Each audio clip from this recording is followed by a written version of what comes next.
Welcome to day 22 of the eMedica AKT 30-day challenge. Today we're going to look at a data interpretation question from the stats domain. Here we go.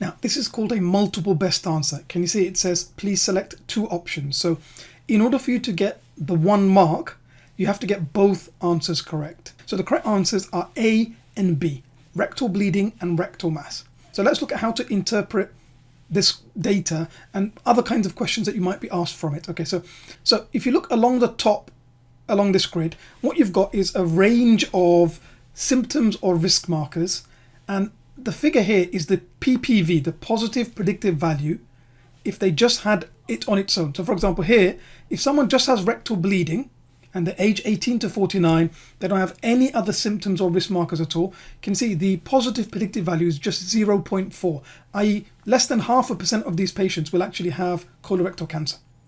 Okay, you can see young patients, lower risk, and just a single episode of rectal bleeding. Okay, you can see that we've also got the symptoms along here. So when we're looking for pairs of risk markers, because this question said which pair of risk markers had the highest in combination positive predictive value, what you do is, let's say now someone had rectal bleeding and they also had diarrhea. You look across from rectal bleeding, match it up with diarrhea, and you can see in combination it's again 0.4%. Whereas if they had rectal bleeding in combination with constipation, you can see it's much higher risk.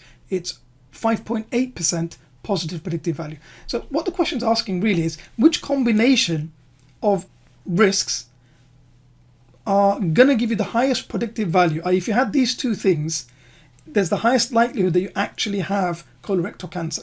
So what you're looking for is, first of all, just visually, clearly those things in red have higher risks than those in yellow, and you can see that those that are not colored in, they have the lowest risk of all. Okay, so we can just ignore all of the boxes which have no color. We can ignore the boxes in yellow, and we just want to look at the ones in red to see which is the highest number. You can see highest number here is 17, and so then all we need to do is look at which risk markers this relates to. So that relates to having a rectal mass and rectal bleeding. Do you see?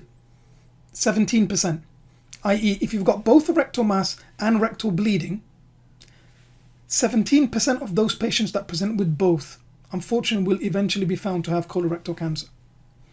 So other things that you might be asked, for example, you might be asked, what is the positive predictive value of having a specific pair of symptoms or a symptom or risk marker on its own? So for example, if they say to you, what's the positive predictive value if you had both diarrhea and constipation? So what you do is you look across here, constipation, match it with diarrhea, and read off the charts. You can see it's 1.8%. Now, something that sometimes people wonder about is, how about here? It says here rectal bleeding, and then it says here rectal bleeding, and it's 1.8. What does that mean? That means that someone that had rectal bleeding on 2 separate occasions.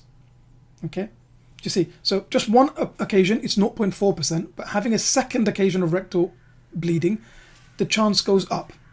The likelihood that you've got cancer increases. Okay, so I hope you found that helpful. Now, if you'd like to really boost your confidence in stats, if you'd like to recap all of the key topics, that includes the key concepts, calculations, definitions in stats, how to interpret important graphs, charts, the new style data interpretation questions using public health data, newer graphs like the leaf plot to look at pre and post test probability, the different types of studies and when to apply them, all with the worked examples. Then the recording of our recent Medical Statistics Made Simple webinar has been updated and is now available.